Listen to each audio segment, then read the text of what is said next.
નમસ્કાર ખેડૂત મિત્રો, સ્વાગત છે તમારું ખેડૂત ચેનલની અંદર। આજે તારીખ 31 જાન્યુઆરી 2025 ને વાર શુક્રવાર। આજના થરાદ માર્કેટ યાર્ડના તાજા બજાર ભાવ। તો ખેડૂત મિત્રો, આજે થરાદ માર્કેટ યાર્ડની અંદર જીરુના સૌથી ઊંચા ભાવ 4150 રૂપિયા જોવા મળી રહ્યા છે।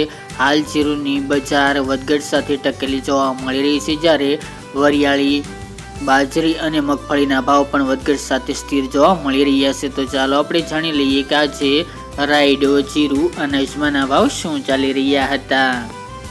ખેડૂત મિત્રો, આજના થરાદ માર્કેટ યાર્ડના ભાવ જોઈએ તો જીરું 3340 થી 4150 રૂપિયા, રાયડો 1050 થી 1100 રૂપિયા, ગુવાર ગમ 912 થી 1000 રૂપિયા, એરંડા 1236 થી 1283 રૂપિયા, રજકા બાજરી 530 થી 657 રૂપિયા, ઈસબગુલ 1873 થી 2129 રૂપિયા, વરિયાળી 1050 થી 1260 રૂપિયા, બાજરી 500 થી 557 રૂપિયા અને મગફળી 951 થી 1041 રૂપિયા। તો ખેડૂત મિત્રો, આ તાજના થરાદ માર્કેટ યાર્ડના તાજા બજાર ભાવ।